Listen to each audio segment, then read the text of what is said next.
In the last episode of Project Scirocco, we installed a brand new gas tank, a new fuel pump and accumulator, a new fuel expansion tank complete with all the associated fuel lines, and refurbished the in-tank fuel sending unit complete with a new pre-pump and hoses. Hey, so welcome back to the restoration of my 1985 Volkswagen Scirocco. In the last video, we went through replacing all of the items in the back end of what I'm calling the fuel delivery system. Go check out that video if you haven't seen it before. In this video, I'm turning my attention to doing the rear brakes. This car's set up with disc brakes on the front and rear brakes, rear drum brakes on the back. So I'm going to be doing a complete restoration of the drum brake system to include brand new drums themselves, new brake shoes, new spring kit, new wheel cylinder, and then along with all that, new rear wheel bearings to go with that. So I've never done a brake job on a car before. What? Imagine that. Looking forward to getting into it, and I'm going to walk you step by step through what I did. It's actually not that difficult if you take it one step at a time. And along the lines, I learned a couple tricks. One of the items that kind of posed a little bit of a challenge was during the reassembly process was getting the handbrake or the parking brake cable reattached to the brake shoes. If you look online and go check out other YouTubers' videos, a lot of the folks, when it comes to that crucial step of reattaching the cable to the brake shoe itself, they kind of magically skip through that part and really don't show you exactly what it takes. It's a little bit more difficult than it would seem, but I'm going to list two ways that I found that's pretty easy to do it, both if you have an extra set of hands, a friend to help you, or if you're by yourself, there's a pretty easy way to do it. Along the way, if you're doing a brake job, there's certainly a whole host of specialized brake tools that you could use. As I walked through this process, I didn't use a single one of the special brake tools. I did this whole job just using common hand tools that just about anybody should have lying around. Okay, and as always, I'll go ahead and put a link below with all of the parts that I used. I'm not sponsored by any of these companies, but just simply a place if you're interested in doing a job like this, you might consider buying your parts from. All right, let's get to it. All right, so we want to go from this to this.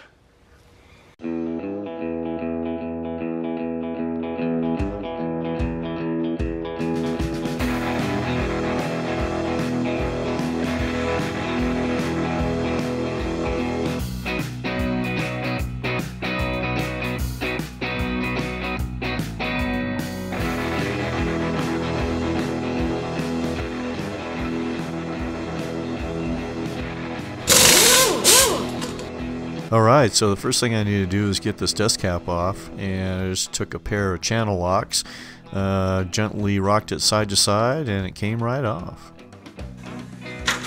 Next thing you're going to see is a cotter pin shown here. Go ahead and clean it up a little bit so you can see it and rip that boy out. A pair of needle nose pliers works really good here, and don't worry about mangling it or cutting it. You're not going to reuse this one.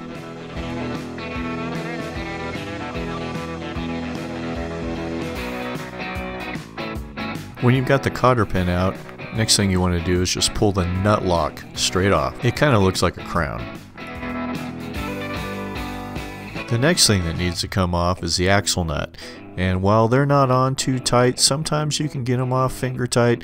Otherwise, just use a 15/16 or an adjustable wrench to get the axle nut off. It should be pretty easy to get off.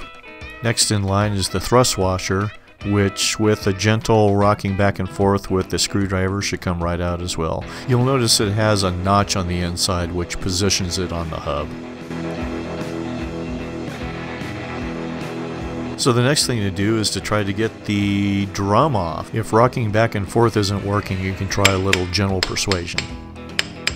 A couple of lug nuts in the drum work great as a set of handles. If the drum still isn't coming off, feel free to use a little more persuasion.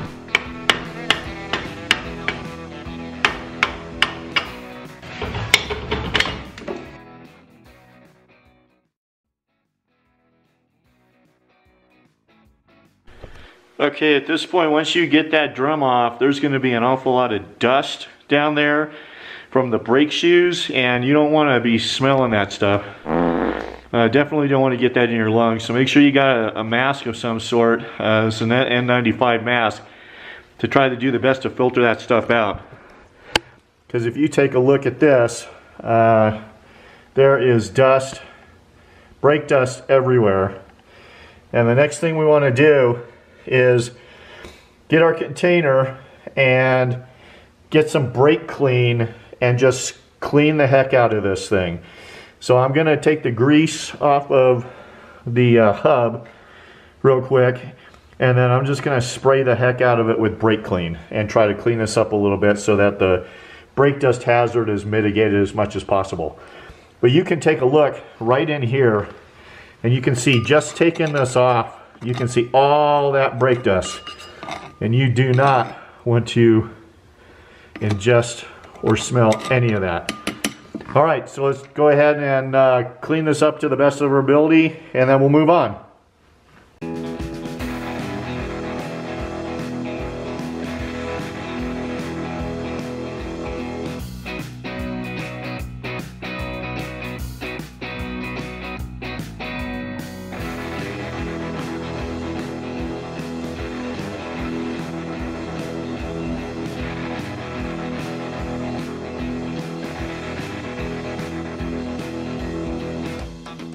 Okay, so the first thing I want to do is clean up these old drums and brake shoes. Get yourself an aluminum pan or something to capture brake clean, and get a couple cans of this brake clean. You're going to need it for this job.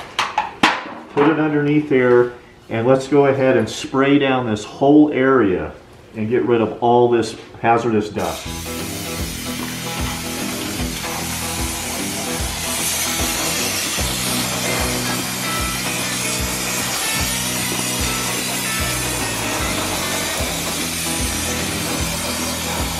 All right, so how's that look? Looks better already. Yes. Wait, does it show like all the... Oh, yep, it does show all the stuff in the pan. Okay. All right, so let's just take a look at this. This is the rear driver's side. And you know, it doesn't look too bad. The pads, the shoes, I'm sorry, the brake shoes, look like they've still got a bunch of material on it. So I don't know when the last time these, I had a brake job on this. 25 years ago, I found the paperwork for the last time there was a brake job done in this car. And it looked like it had 88,000 miles on the odometer. And at that time, looks like shocks and struts were replaced, as well as the rear brakes.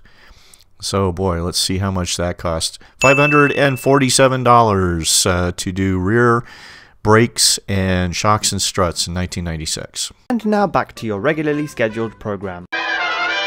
But boy, there's like hardly any wear on these shoes. There's a good amount of thickness on it. Absolutely no leaking on this wheel cylinder. So when you press down on the brakes, hydraulic fluid comes in, or brake fluid comes in here, and it pushes these two cylinders out, which then force brake shoe against this way and a brake shoe against this way. And we just took off that drum. And the fact that both of those shoes are on the inside of the drum, that's what stops the car. So you need all these springs inside. They all do different things, return and provide the right tension, holding things in place, etc. We'll go through all of those. But overall, I think it looks pretty darn good. The fact that it's still 15, 16 years old, I've got all new parts and I'm going to replace them all. So the next thing to do is to go ahead and take this assembly off. Let's do it. Okay, so you've got the drum off. You've cleaned it up a little bit. You can see what you're working with. There's a whole bunch of springs in here. And springs are meant to be in tension. They're meant to pull things together. And there's some danger when you're dealing with springs and stored energy. Bigger. I actually was looking over quite a number of YouTube videos on the best way to remove this set of brake shoes from either a Golf or Scirocco or Rabbit or whatever. As it turns out, and I've already done one on the other side, sort of on the passenger side as a dry run, it is fairly easy just to maneuver this whole assembly off of the wheel cylinder and off of this stop, which is this retaining clip, which is down here, and just pull the whole thing off. So that's what I'm going to attempt to do on this side and show you how easy it actually is. Now when you do that, you have to make sure inside that the handbrake is off, right? Because here's the handbrake wire or cable that goes to the brake shoes. So when you pull the handbrake up, it actually puts the tension on these rear shoes. So you gotta make sure that that tension's off. And once you're able to move this whole assembly and get it to come out of here and away from the wheel cylinder, it'll hang down by just the emergency brake cable. At that point, you can remove the emergency brake cable, and I'll show you how to do that. And this whole assembly is out and done. And then you can go and either rebuild it, reuse the springs and put new shoes on, or I've got all new springs, I've got all new shoes. There are a couple parts that need to be reused. There's a bracket that comes across here, and then this is a tensioning spacer or tensioning bar that's used as well. Those are the two parts that need to be reused. If this wheel cylinder looks good, it's not leaking. If it was leaking, you would see brake fluid coming from these seals. You could probably reuse those. I've seen lots of people online reuse their springs, in fact. Why? But, you know, brake systems are meant to be there for safety. They're meant to slow this vehicle down. All in all these parts are super inexpensive. So why would you not just put new parts on? So that's what we'll be doing. Yeah, I think that's it. Let's go ahead and get started. The first thing we want to remove is the retaining spring, and it's held in place by the shoe retaining pin, which is on the plate on the back. Now the retaining spring has a stamped metal part on top of it called the spring retainer. To remove the retaining spring, you must compress the spring and the spring retainer and rotate them 90 degrees to allow the barbs on the shoe retaining pin to pass through the slot on the spring retainer. What? Here it is again on the other side.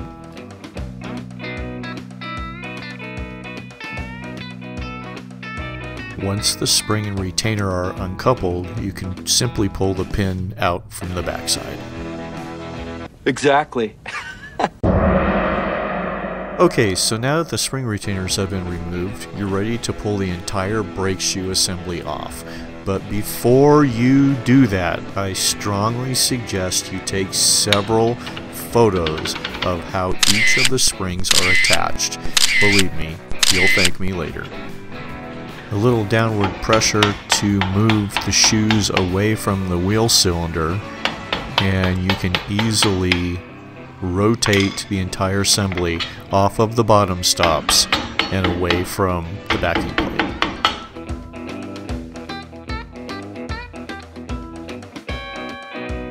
Alright, so the next thing to do is to wrestle the emergency brake away from the arm, and you can use pliers to just sort of get a grip on that cable and pull it right out of the notch.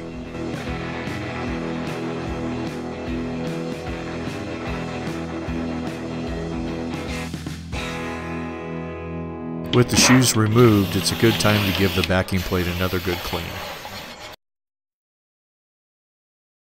Alright, to remove the wheel cylinder from the backing plate, you'll need to remove the hard brake line. I used a flare nut wrench in this case to minimize damage to the connector, and after a few turns the brake line came right out. Next, the wheel cylinder is attached to the backing plate with two 5mm hex head bolts, after which the wheel cylinder is free.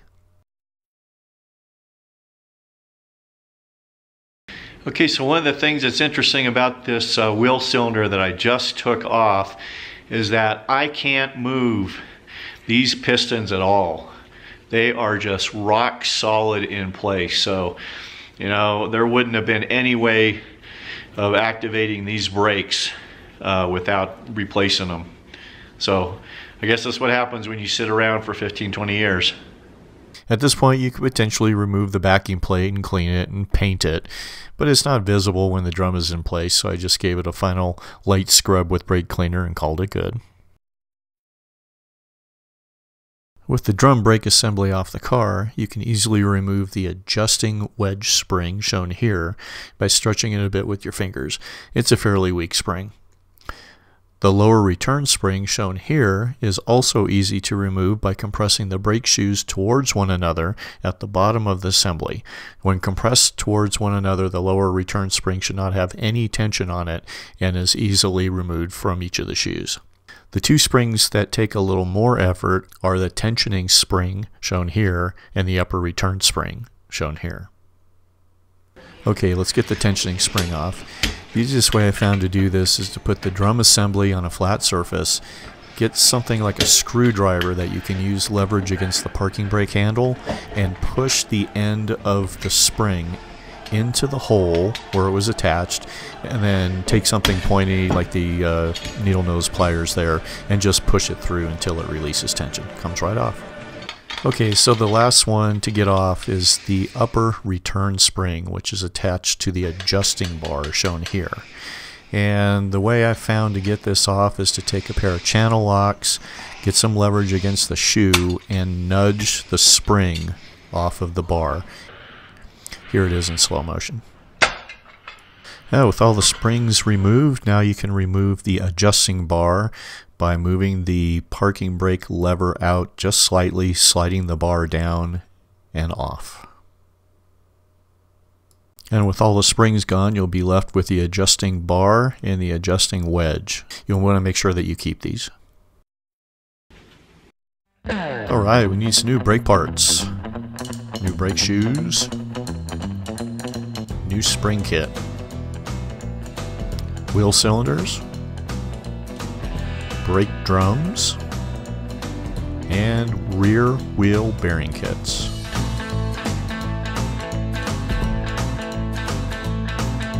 So I think attaching the upper return spring is probably the most difficult.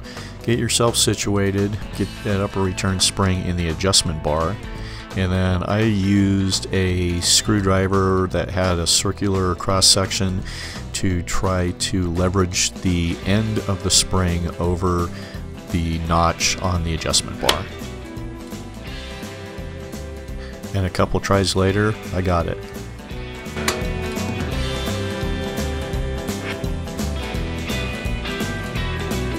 Reattach the adjusting bar onto the parking brake lever, which is on the shoe, and make sure that the end goes into the slot, which is actually on the brake shoe itself.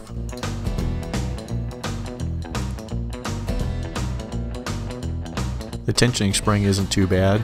One end goes across the notch on the adjusting bar, and the other end attached pretty easily to the brake shoe if you get a pair of pliers, and you can just physically stretch it into the hole, just like that.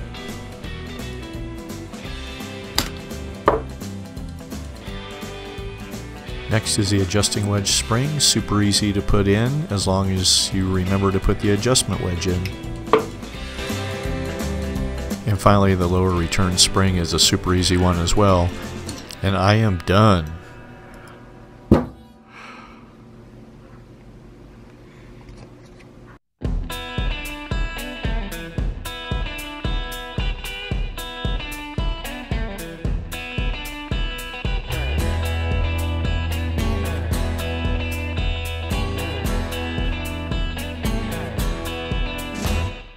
Alright, so attaching the parking brake cable to the drum assembly can be a little challenging.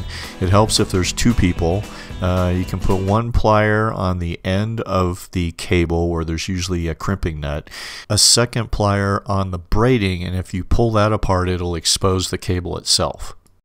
Then you can put a third plier, which is the one in the middle, clamped onto the cable, which it now has about a 1/4 of an inch or 1/2 inch of cable exposed, and you can slip the parking brake lever on. Let me take this one off. Okay, that's got it, that's got it, that's got it. Just a minute, let me take this one off. That's it. That's what I needed. Okay.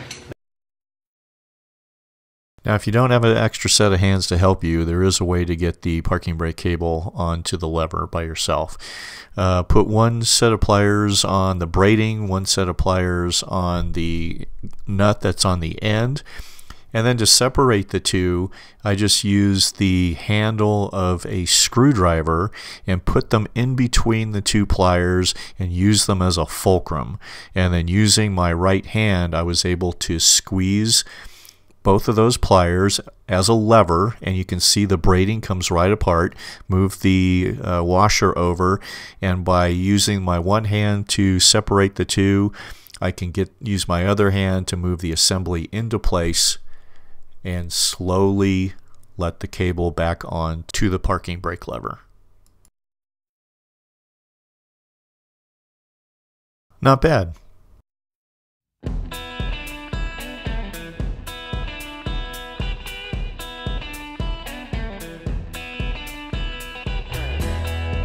Okay, flip the shoes up.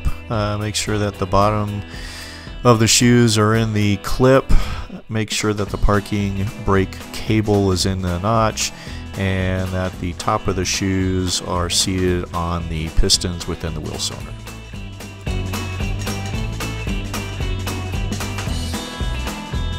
Get your retaining pin through the back.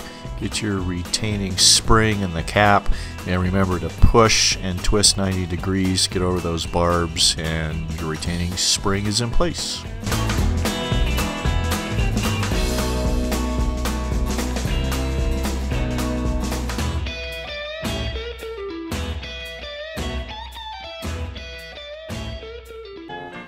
Nice. Nice. Nice. Nice. Nice. Nice. Nice. Nice. I'm going to replace the rear wheel bearings. Standard kit comes with inner and outer bearings, the sleeves in which the bearings fit, which are called races, nut lock, cotter pin, a seal, and a grease cap. Before you install the bearings, you've got to press in the races both on the inside and outside of the drum. Instead of doing this myself, I just took the drums and the races to a local shop that I work with, and they pressed them in for me. For the price of one of the guys' lunch, they did a professional job for me, so no worries. But you could totally do this at home if you wanted to. Before I started working on the drums, I think they're covered with a thin coat of oil from the factory, so I just hit them with some brake clean. Alright, to pack the wheel bearings, get yourself some grease. You know, the red stuff. And what you want to do is just make sure you can pack some grease into where those bearings are, to make sure that the inner walls and the outer walls and everywhere those bearings touch are covered with grease. Ew.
Alright, after I put the outer wheel bearing on, then it's time for the thrust washer.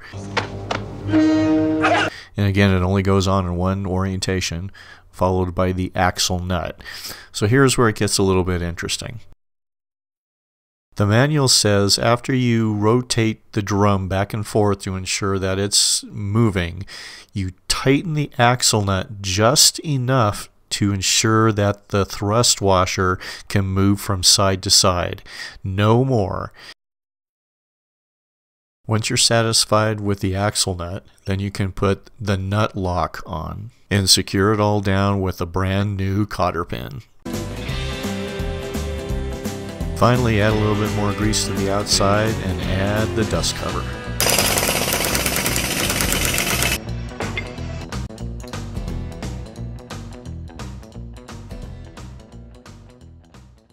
Hey, okay, so I got through my first brake job. Wasn't nearly as hard as I thought it was going to be. It was actually pretty fun, at least for someone of a gearhead like myself, and I'm pretty happy with how the whole thing turned out. Let's see, I really appreciate you stopping by and checking out my videos. It seems like there are still a few of us Scirocco fans out there, so I appreciate you viewing my video. If you like what I'm doing, maybe you might consider throwing me a like and see if that prompts the YouTube algorithm to share this with other Scirocco fans. And until next time, we'll see you around.